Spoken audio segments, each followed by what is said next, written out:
Bem-vinda, bem-vindo ao novo episódio do podcast da Reliscio. Hoje a convidada é novamente Juliana Baroncelli, que nos vai a contar como ter uma dieta, uma alimentação sustentável e saudável. Essa é uma pergunta muito legal que a gente decidiu trazer, já que Realiscio e eu nos conectamos através da nutrição regenerativa, se eu posso dizer assim. Então a gente decidiu falar um pouco mais, né? Como no dia a dia, de repente, ter uma alimentação que seja mais saudável e sustentável.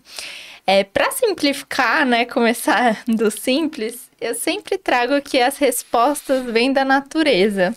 E eu acho que isso pode ser um bom primeiro passo. Quando a gente olha por exemplo, clássico, descascar mais e descartar e desembalar menos, a gente vai pensar que é mais próximo da natureza. Quando a gente pensa, né, em consumir menos açúcar, menos aditivos químicos, menos produtos que sejam muito processados, a gente vai pensar em sempre voltar para o que é mais natural. Então, eu acho que as respostas, né, quando a gente pensa nessa questão de mais saudável e sustentável, a gente sempre pode olhar para a natureza e pensar que mais próximo dela a gente vai estar, então, tendo uma regeneração do nosso corpo e do nosso planeta. E aí, dentro disso, a gente pode entrar, então, em vários outros passos. Já chegaram na minha mente vários passos, mas me controlei em fazer perguntas. Imagina, pode me interromper se precisar.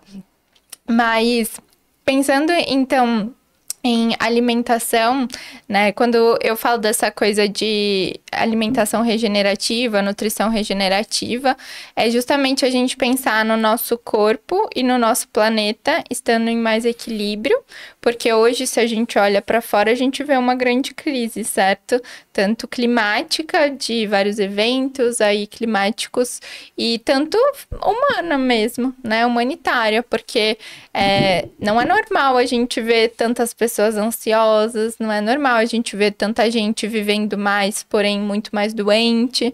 Não tem como a gente normalizar essas coisas. E quando a gente olha as duas crises, assim, né? Se a gente pode pensar numa crise planetária, a gente pensa que para solucionar a gente vai precisar regenerar, né? Porque, Com certeza. e essa palavra acho que é muito legal também de trazer, porque além de sustentável, né? Talvez algumas coisas hoje nem sejam mais sustentáveis, Exato. porque a gente já vive de uma forma tão insustentável Exato. que a gente precisa regenerar, né? Exato. E com a minha especialidade de nutrição funcional, eu trago esse olhar de como que a gente pode fazer o nosso corpo funcionar de uma forma melhor. E aí, isso embarca, então, essa regeneração do corpo. E pensando então na prática do dia a dia, como que a gente pode estar mais próximo da natureza e fazer escolhas mais saudáveis e sustentáveis? Acho que primeiro, olhando para antes do prato, a gente pensar de onde vêm os nossos alimentos, né? Então, quando a gente pensa onde que a gente vai comprar, o que que a gente vai comprar, cada escolha dessa tem um impacto enorme. Porque quando você tem, né, qualquer alimento que seja ali que você vai consumir, até ele chegar até você, ele passou por um caminho gigante, né?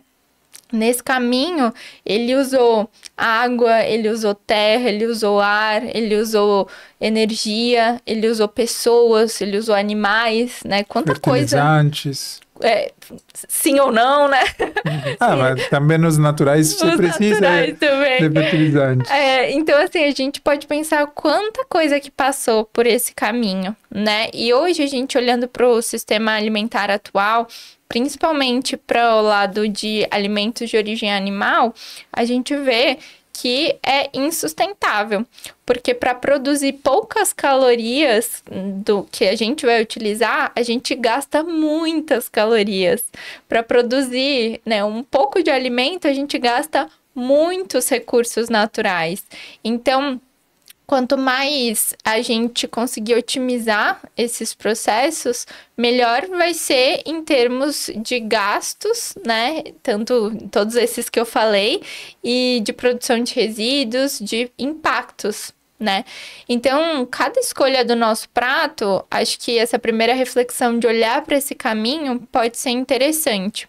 Como você falou dos fertilizantes, logo veio na minha cabeça os agrotóxicos, né? Claro. E daí optar por exemplo, alimentos orgânicos ou agroecológicos é um dos pontos que a gente pode bater. Então, principalmente ali os alimentos de origem vegetal, a gente consegue, de repente, nas feiras, a gente consegue trazer para nossa casa, como por exemplo as cestas de orgânicos. Eu sei que ainda é uma realidade distante no nosso país, porque no final das contas o preço acaba pesando e nem sempre a gente consegue ter essa acessibilidade, né? Mas olhar para os orgânicos, para os agroecológicos pode ser uma opção. Se não for possível, de repente a gente pode também preferir por comprar direto dos produtores. Isso já tem vários impactos a menos quando a gente compra direto com o produtor. E também perguntar ao produtor se utiliza fertilizantes, de que tipo, porque sobre a certificação orgânica é muito importante, mas é também cara. Então, tem pequenos produtores que não conseguem comprar a certificação e fazer todos os processos necessários, mas que você fala e vê nos olhos que são sinceros, fala, oh, eu não utilizo nada, eu sou orgânico, só que não tenho a certificação. Isso é um ótimo ponto mesmo, porque os selos são ali provas, vamos dizer assim, para nós consumidores entendemos o que tem ali. Mas muitas vezes para conseguir esse selo é muito difícil. E no nosso país que tem uma biodiversidade tão grande e com tanta facilidade, nossa terra é muito abençoada, né? Cresce tudo. Às vezes você tem um produtor perto de você que não consegue acessar a um selo, mas ele tem uma produção tão orgânica Exato. quanto um orgânico. Imagina, né? Bananas, abacates, couve. Quanta coisa, né, que às vezes dá, que nem agora é época de amora. Na rua, por onde eu passo, tem amora. Ela não precisa de um certificado de orgânico. Eu sei que ela tá crescendo ali sem ninguém tá colocando um agrotóxico. Então, isso é uma coisa super legal também da gente pensar, de tentar comprar direto com os produtores, tentar se conectar mais, né, com essas pessoas. Porque, pensando então nesse caminho que o alimento até chegar a gente, né? Ele vem lá da semente, então pensa lá na semente que precisa de água, de suprimentos, de repente uma poda, né? Quando a planta vai crescendo, de vários cuidados. E aí, isso tudo pode ter agrotóxicos ou não, pode ter fertilizantes, pode ter várias coisas. Depois que ela cresce, ela vai ser colhida, ela vai ser transportada. E daí, se você compra direto na feira, acaba aí, né? Senão, vai pro mercado, vai passar talvez por uma seleção, onde também tem vários desperdícios, né? Porque isso aqui é meio feio, isso aqui não vai, e joga fora, joga fora. E hoje, para você ter noção, né, quando a gente fala de desperdício, 1/3 dos alimentos produzidos no planeta são jogados fora, vão pro lixo, né? E aqui a gente pensa muito em não ter mais lixo no planeta, né? Esse é um dos slogans da Lixo, né? Nosso sonho é que não tenha mais lixo, porque tudo isso que vai pro lixo poderia estar alimentando tantas pessoas que ainda passam fome no nosso planeta. E a gente pensando, então, na nossa missão, assim, como consumidor, na nossa responsabilidade, a gente vai ter essa escolha de, por exemplo, quando você vai no mercado, às vezes, ou quando você compra, né, um orgânico, recebe uma cesta, quantas vezes as pessoas falam, nossa, mas é feio, nossa, mas é pequeno, nossa. Então, o alimento, né, igual o nosso corpo, nossa saúde tem que ser estético, enfim, e não é bem assim, né? Quantos alimentos estão ótimos para o consumo, mas acabam sendo descartados.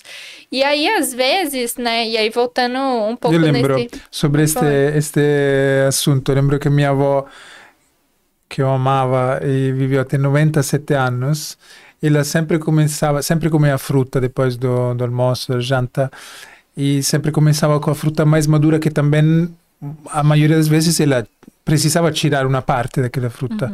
E agora eu várias vezes escutei vídeos nas redes sociais de pessoas falar: ai, olha que aqui tem a parte que é machucada da fruta, você acha que pode tirar e tudo bem? Nossa, está os fungos em todas as partes, você tem que jogar fora. Nossa, isso é uma coisa absurda. Isso é um ponto, assim, olhando para a higiene dos alimentos, para minha graduação, assim, o recomendado é que a gente descarte realmente tudo. Então, por exemplo, tem uma caixinha lá de morango. Tem um morango estragado, vai ter fungo em tudo. Isso é verdade. Vai ter fungo, provavelmente, em tudo, porque... Mas o fungo não é um problema. Então, aquilo que a gente vê, né, a parte que já tá maior. Aí o restante já tá proliferado, mas a gente não vê. E aí, assim, depende da pessoa, sendo bem sincera, porque se você, por exemplo, tem um mamão e ele tá estragadinho ali, eu recomendo os meus pacientes a cortarem esse mamão pelo menos um dedo, né? Então, fazer como a sua avó fazia, de tirar a parte, só que tirar uma parte um pouco maior.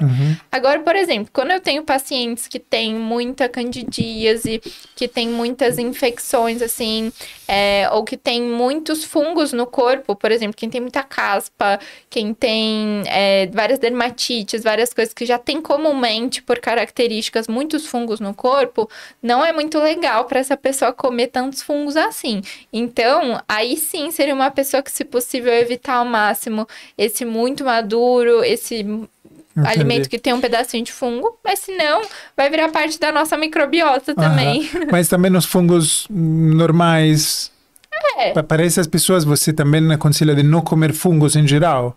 No geral, se tiver estragado, evitar e cortar pelo menos um dedo. Não, mas aqueles fungos que shiitake, shimeji, não, é outra coisa.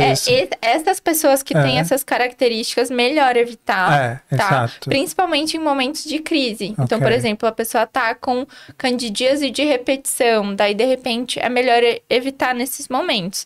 Mas para uma pessoa normal, assim, saudável, que não tem nenhum problema com fungo, não tem problema consumir os fungos que naturalmente a gente consome sem eles estarem estragados, né? Sem ser alimentos estragados. Perfeito. Mas, inclusive pensando nisso, né, já que a gente entrou nesse ponto, aquilo que não pode ser consumido de jeito nenhum, né, porque realmente já estragou, o nosso corpo não pode consumir, mas ele pode voltar para a terra, né?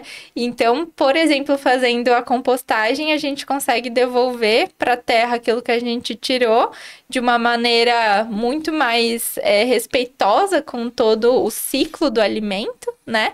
E fazendo com que a gente não gere os resíduos, não gere mais lixo pro planeta. Não pagamos a Juliana para fazer isso, para falar isso. Ela é sinceramente... Eu falo sempre de compostagem. É sinceramente engajada com o tema.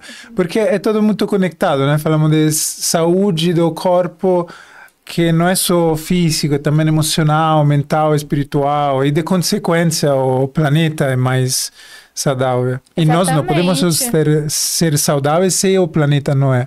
Não tem como ter pessoas saudáveis em um mundo doente. E eu acho que é nitidamente isso que a gente está vendo. E eu vejo que é uma crise, como a gente estava falando no começo, geral, assim, do planeta, porque nós, seres humanos, nos colocamos à parte, né? A gente se colocou para fora da natureza, né? Como aquela visão egóica do ser humano em cima da cadeia alimentar e todo o resto vem embaixo. Sendo que se a gente realmente olha com humildade, somos apenas uma parte dessa natureza. E se a gente volta para o nosso ecossistema e realmente funciona na natureza como parte dela, a gente vive de uma maneira muito mais equilibrada. E aí a gente não vai ter tantas consequências como estamos vendo, né? Tanto de saúde quanto de crise planetária, assim, de eventos climáticos, como estamos vendo. Então, voltando para os assuntos que a gente estava, né? Que eu tô num raciocínio de, assim, antes do prato, aí durante bastante, né, a nossa cozinha. Então, as escolhas de consumo, da onde vêm os nossos alimentos, né? E aí a gente estava no assunto do desperdício. E aí, pensando nesse desperdício que já acontece naturalmente no transporte, no processamento dos alimentos, durante a nossa cozinha, a gente também tem muito desperdício. Então, já começa lá na seleção, né, dos alimentos. Aí, quando vai para casa, muitas vezes a gente, com a correria do dia a dia, deixa um monte de coisa estragar. Eu recebo vários pacientes falando, eu compro, mas aí estraga, não sei o que. Eu falo, não é possível. E assim, tem tanta coisa que a gente pode fazer para não estragar, né? Eu bato muito na tecla de organização, porque eu acho que tendo organização tanto assim de lista de compras, de ter noção que dia da semana você vai comprar, que dia da semana você consegue cozinhar, ou se você vai precisar de ajuda de alguém para cozinhar, enfim. Então, organização nesse processo da alimentação, organização no espaço também, né? Porque se você tem ali um monte de alimento montuado, você não sabe o que tem atrás, o que tem na frente, o que veio antes, né? Na nutrição a gente até fez uma regrinha de o que chegou antes, sai antes, né? Pra gente conseguir, porque às vezes o que chegou depois fica na frente e sai antes, né? Isso não funciona então, bem. Dessa desorganização, a gente acaba perdendo também os alimentos. E hoje, né, tendo acesso, por exemplo, congelamento, a gente consegue... Queria te perguntar isso. Quando eu falo com você, chegam muitas perguntas, tento me segurar. Congelando um alimento, ele perde algumas características ou não? Ele vai perder um pouco, sim. Isso é um ponto, assim, quantos pacientes falam pra mim, mas aí eu vou congelar, mas aí não sei o quê, e acaba não fazendo porque fica nesse raciocínio. Então, primeiro eu já queria falar assim, é melhor a gente fazer, melhor congelar do que estragar, né? Então, mesmo que perca um pouquinho de nutrientes. Então, assim, pensando no congelamento, quando a gente congela, a gente acaba perdendo muitas vitaminas e minerais, mas isso é aos poucos, né? Dentro de um consumo, por exemplo, de alimentos vegetais, em 3 meses, não vai ser uma coisa que a gente vai perder tanto assim. E às vezes, mais uma vez, a pessoa não consegue comer, sei lá, verduras, né? E aí, de repente, se ela congelasse a couve ali com abacaxi, não sei o quê, e ela batesse um suco, ela ia conseguir consumir. Então, eu prefiro e sempre vou indicar que faça assim, por mais que perca um pouquinho de nutrientes, do que não faça, né? E aí, tem algumas estratégias também de cozinha pra gente evitar isso. Primeiro, né, se a gente puder comer mais fresco, melhor, nessa estratégia de organização. Se a gente for congelar, por exemplo, os alimentos, melhor a gente fazer um branqueamento, que é um processo que você faz assim, por exemplo, os legumes, que a gente vai, em vez de cozinhar, assar e depois congelar, a gente pode fazer o branqueamento, que é você fazer, por exemplo, a vapor ou então refogado, e aí quando já tá al dente, assim, você tira daquele quente e passa por um banho frio. Porque aí você faz como se fosse a indústria, né? Um resfriamento mais rápido.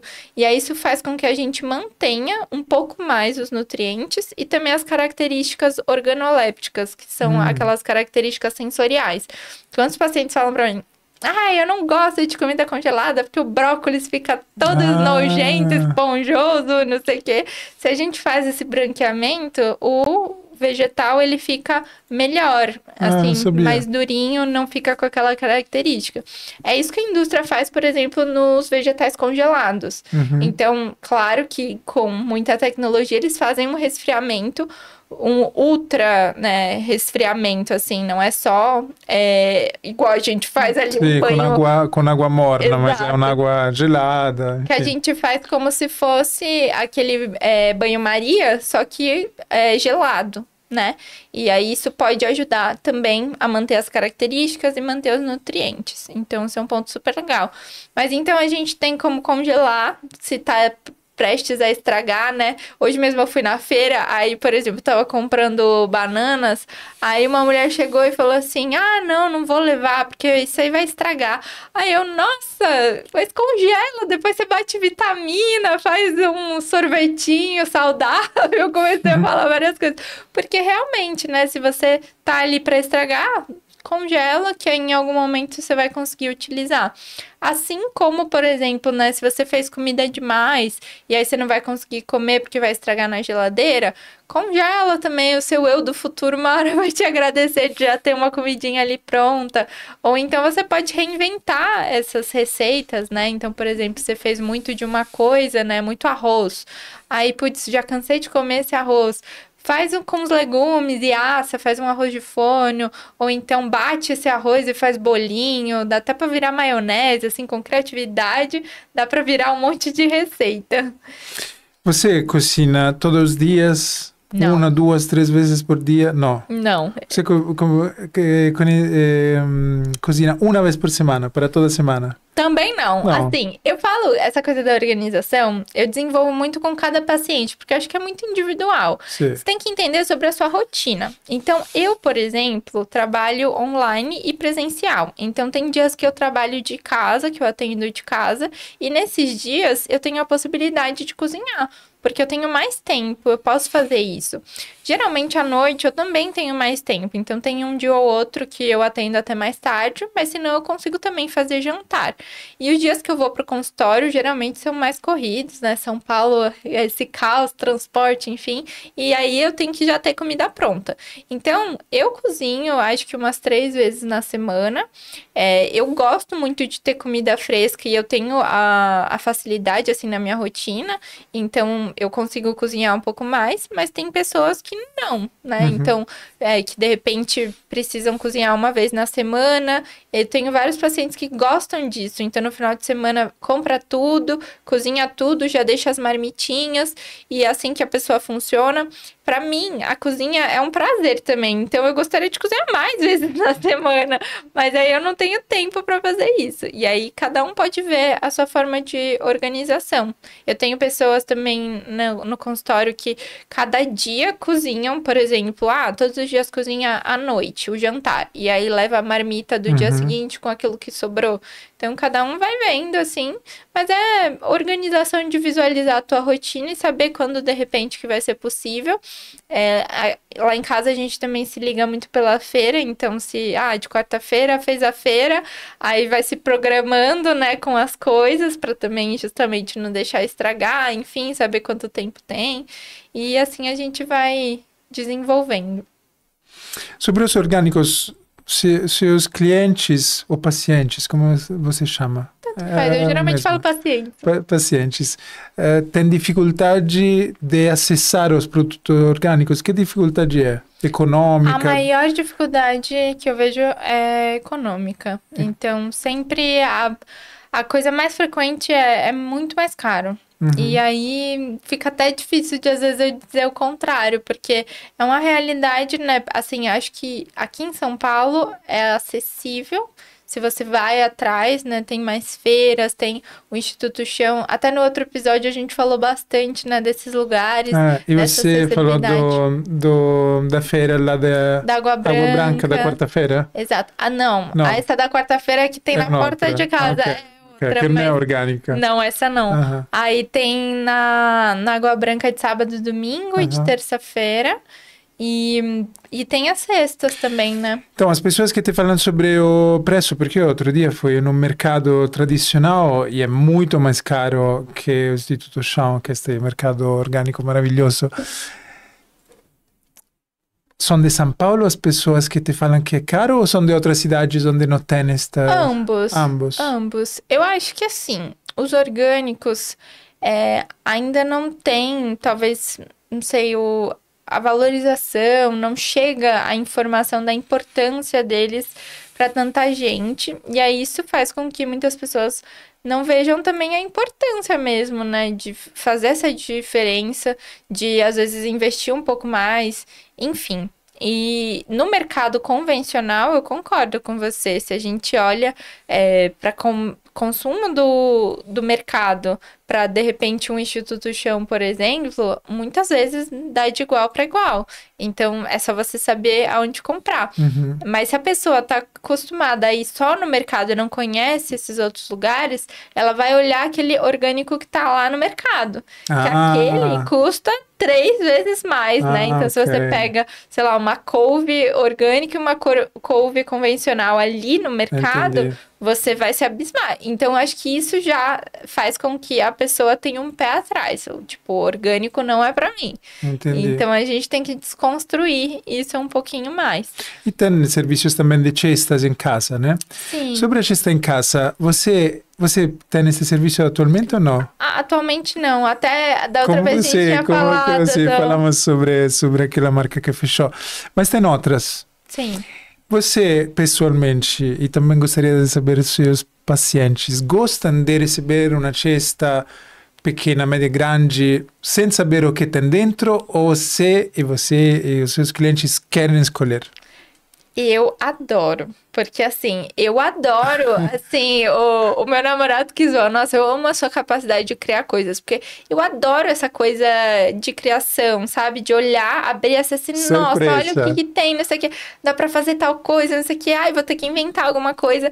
E nessa, eu acho que a gente também varia muito mais as nossas refeições, porque se você vai sempre no mesmo mercado, faz sempre as mesmas refeições, você fica sempre na mesma. E até falando de alimentação saudável e sustentável, isso não é legal.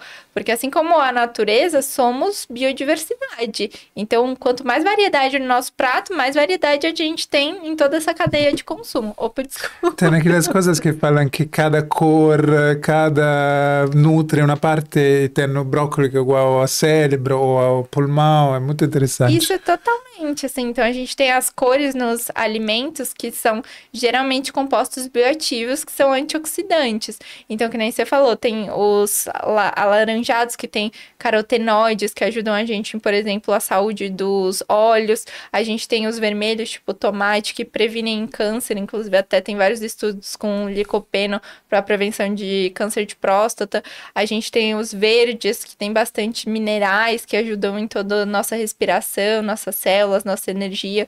E a gente pode ir para uma conversa bem longa sobre, mas enfim, voltando à coisa Vamos da fazer uma terça. As cores e formas e funcionalidade.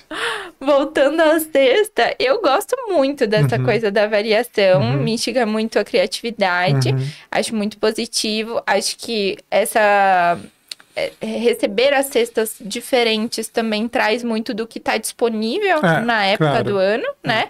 E isso também é muito legal, respeitar a sazonalidade dos alimentos, né? Isso também é um respeito na produção, na natureza. Mas tenho uma barreira que os meus pacientes, na maioria das vezes, falam assim: ah, mas aí eu não sei o que vem. Aí quando eu abro, aí se depara com uma Catalônia, nunca vi uma Catalônia na vida, e fala Catalônia assim: amarga. Que é isso? Aí fui fazer o negócio é ruim, não sei o quê. Então, assim, no geral, as pessoas não gostam muito porque não sabem o que fazer. E cada paciente, ou a maioria dos pacientes, tem algumas frutas, ou sobretudo legumes, ou ainda mais folhas verdes que não gostam, né? Fala, não, isso eu não consigo, né? Exatamente. Quase todos. Eu, pessoalmente, acho que é um trauma da infância. Ok. Quando a pessoa fala, não, eu não posso comer isso, eu não gosto... Sim. Na minha intuição é um trauma da infância. Naquele dia de criança recebeu, não gostou, teve que comer. A mãe, o pai, tive que comer, e de adulto fala, não, agora tenho o poder de falar não. Não vou comer porque eu não preciso comer. Isso é um ponto bem legal, assim, que você trouxe. No geral, as pessoas têm, sim, restrições alimentares. E aí, muitas vezes eu entro nesse trabalho meio de análise com a pessoa. De, você não gosta de, sei lá, couve. Mas por que você não gosta? A gente está falando da regia de colocar mais perto o microfone. Chegar assim? Mas pode... Tá. Isso. Por exemplo, não gosta, então, de couve. Daí a gente... Vamos tentar entender, né? Primeiro assim, você não precisa amar todos os vegetais. Porque a natureza é tão perfeita que ela te dá várias opções de alimentos que tenham os mesmos nutrientes. Então, se você não gosta de couve, você pode comer agrião, você pode comer rúcula, você pode comer espinafre, a catalônia, Sì, queste pessoas carola. não gostam nenhuma Não dessa gosta de lista. um, não gosta de nenhum, Porque né? é sabor amargo, as pessoas Exato. não gostam de sabor amargo. E aí eu tento fazer assim, tá, primeiro, se você não gosta de um, tá tudo bem. Vamos tentar gostar de algum desses alimentos que trazem esses nutrientes. E aí você não gosta de uma forma, porque muitas vezes tem realmente um trauma de infância, alguma coisa, ou comeu uma vez, nunca mais viu, às vezes nem comeu, mas, não, isso eu não como. Vamos tentar comer, né? Vamos experimentar. Eu acho muito legal experimentar primeiro com algum lugar, assim, que faz bem. Então, por exemplo, tofu. Tofu é muito comum. Eu falo assim, tofu é... A pessoa já me olha assim. Tofu, muitas vezes a gente conhece por aquela clássica sopinha misoshiro do japonês. E aí eu falo assim, nossa, aquele é o tofu mais triste que existe. Porque jogaram o tofu ali numa sopa esquisita. E aí você come tofu e acha que não gosta. Mas tem tantas possibilidades. Sim. E aí quando os pacientes me trazem, né, isso, por exemplo, não gosto. Vamos experimentar, sei lá, num restaurante. De um jeito diferente. É muito Aí gostoso. você já vai ver uma Você apresentação. conhece a Luisa, aquela vegana? Ah, sim, ela é maravilhosa. É maravilhosa, ela também tem um baldino de relixo em casa. Ai, E ela fala sobre o tofu, do fato que o tofu não sabe de nada e depende do tempero que você coloca. Nossa, eu sou a maior defensora do tofu também, porque assim, tem tantas coisas diferentes que dá pra gente fazer. E aí, primeiro você pode então experimentar, por exemplo, no restaurante. Eu sempre dou também dicas pros pacientes de receitas, coisas diferentes. Tenho várias receitas, inclusive, nas minhas redes sociais. Então, eu vou instigando assim, vamos tentar de alguma forma. E aí faz como se fosse uma introdução alimentar de bebê, sabe? Então, assim, o bebê, a gente tem que apresentar, se eu não me engano, 9 vezes o alimento pra gente realmente entender que o bebê não gosta. Então, por exemplo, banana. O bebê comeu banana in natura, assim, normal. Não gostou, não aceitou. Vamos tentar fazer banana grelhada. Vamos tentar fazer papinha de banana. Vamos tentar fazer panqueca de banana, entendeu? Então, é mais ou menos essa estratégia. Igual o bebê, eu faço com os pacientes para ver se de alguma forma aceita. Mas, mais uma vez, se você não gosta de um dos alimentos, tá tudo bem, porque tem vários alimentos. A gente tem que olhar para os grupos alimentares, né? Então, igual a gente estava falando das cores, vegetais verdes escuros, os alaranjados, os avermelhados, enfim, e gostar de algum daqueles. Isso se você quiser ter uma alimentação mais saudável. Interessante, já pensei em uma ideia para conversar com você. Para fazer uma cesta assim, onde a pessoa pode tirar um alimento, mas não pode tirar todos os alimentos daquela categoria. É uma boa, dava para virar até um jogo, né? Sim. Você já criou cursos? Porque você oferece consultorias ou percursos um a um, mas não preparou ainda um curso, um grupo. Então, recentemente, inclusive, a gente está num desafio que eu fiz com uma amiga minha que é instrutora eu lembro, de yoga. você propôs. Exato. Então, a gente já fez alguns eventos presenciais de vivência mesmo do yoga com a nutrição. Lembro para as pessoas terem, né? A Realixo, nossa parceira, foi aqui em São Paulo e a gente fez agora um evento online, porque ela tá lá em Curitiba, eu tô aqui.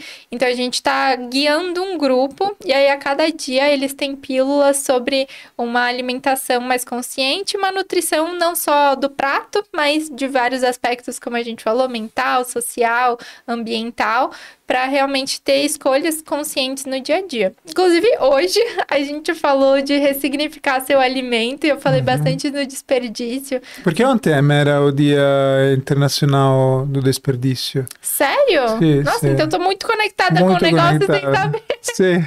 Mas hoje a gente falou bastante de desperdício, acho que por isso tá muito na minha cabeça. E eu falei, inclusive, da Realixo como uma forma da Obrigado. gente conseguir, se não comer, né? Se não tiver o mesmo jeito de consumir, a gente descartar, mas de uma forma consciente. Inclusive, muita parte do desperdício gerado em restaurantes ou em casa é a casca dos alimentos. Também a fruta. Eu lembro meu pai descascar milímetros e falar, por quê? Não, porque tem químicos que colocam. pai, sta in toda a frutta, non só na casca, porque não é que só colocam o agrotóxico no final da fruta, na casca, é todo cheio de agrotóxico. Mas enfim. E também a casca é rica de nutrientes, né? E é muito gostosa. Batatas com casca é muito gostosa. Abóbora com casca, muito gostosa. Isso é um ponto super legal, assim, que você falou. Muitas vezes as partes não convencionais dos alimentos são descartadas, sendo que a gente pode utilizar. E aí a gente pode utilizar tanto de comer mesmo, assim, né? Não descascar e preparar o alimento inteiro mesmo, sem problema nenhum. Ou essas cascas, às vezes, podem virar, por exemplo, chips, pode virar caldo de legumes, pode virar outras receitas também, caso não faça sentido para você naquela receita em específico. Assim como as sementes, vem várias sementes que a gente pode tostar, que a gente pode consumir. O mamão até vira como se fosse, naquela receita, como se fosse uma pimenta do reino, né? Mas, por exemplo, semente de melão, dá para fazer leite de semente de melão. Então, tem várias receitas que a gente consegue. Não, é um pouco tóxica. Semente de maçã. Melhor evitar, isso é verdade, em excesso. Então, claro, tem algumas que realmente não vai dar para consumir. É uma ciência. Você estudou vários anos, ainda estuda e não é uma coisa simples, né? Exato. É complexa, é como a natureza. É como complexa, a natureza. Não tem uma regra só. Mas a gente pode utilizar várias partes, assim, na nossa cozinha também e não descartar. Só que o que você trouxe dos agrotóxicos, isso é verdade. Assim, no geral, nas cascas vai estar um pouco mais, porque é a parte de fora, mas o alimento, ele absorveu aquilo. E muitas vezes, também ele absorveu na hora de se nutrir. Claro. Exatamente. Então, claro, não porque, é só porque por fora. A planta, sobretudo no cultivo de uma planta, é todo o processo. Desde quando se coloca semente, que lá tem uma competição na terra para várias vegetação nascer. Então tem toda uma série de agrotóxicos que tem o objetivo de eliminar toda a vida. Então, no momento da semente, ainda que está na terra, e depois vários ciclos. Então, aqueles na casca é o final. Então, assim, esse é um ponto, porque, assim, eu também já recebi umas dúvidas de, se eu, sei lá, lavar com bicarbonato, se eu fizer, eu tiro o agrotóxico, e não existe isso. Assim, se você comprou, né, de uma produção que é cheia de agrotóxico, vai ter agrotóxico. Então, não tem, assim, tirar a casca, fazer uma lavagem de tal jeito, usar bicarbonato, enfim, pode reduzir, mas é minimamente, não é uma diferença, enfim, né? Tem gente que às vezes acha, se eu ferver, vou tirar, enfim, não. Então, para uma alimentação mais saudável e sustentável, com certeza comer mais in natura, produtos menos processados, isso é uma regra simples que qualquer pessoa pode levar em casa. Acho que a fala de descascar mais e desembalar menos é a grande chave, assim, né? Mas se a gente traz essa reflexão, né, com mais consciência de que cada escolha de consumo no nosso prato passou por um longo caminho e possivelmente também passará, né, se o descarte for feito, a gente pode trazer, então, algo mais saudável para o nosso corpo e para o planeta, né? Consequentemente, mais sustentável. Porque cada escolha que a gente faz tem muitos impactos. Juliana, esse é o nosso segundo podcast que gravamos. O primeiro está aqui embaixo na descrição. Gravamos uns 6, 7 meses atrás. Hoje queremos também falar sobre a carne e uma alimentação vegetariana, vegana. Não conseguimos, então precisamos um terceiro episódio focado neste grande desafio que muitas pessoas querem fazer, mas que não conseguem, não tentaram, voltaram, até porque, enfim. Como a gente falou de alimentação mais saudável e sustentável, nem deu tempo de entrar nesse assunto, mas uma das grandes questões são os alimentos de origem animal, que causam muito mais impactos negativos no nosso corpo e no nosso planeta. Precisamos de um episódio só sobre isso. Vocês podem seguir a Juliana se ainda não nos seguem nas redes sociais. Colocamos aqui embaixo na descrição as redes sociais da Juliana e podem comentar, fazer perguntas, tanto aqui quanto nas redes sociais, porque Juliana ainda não é muito famosa, então consigo responder. Consigo. Né? Obrigado, Juliana. Obrigada a você. Até a próxima. Até!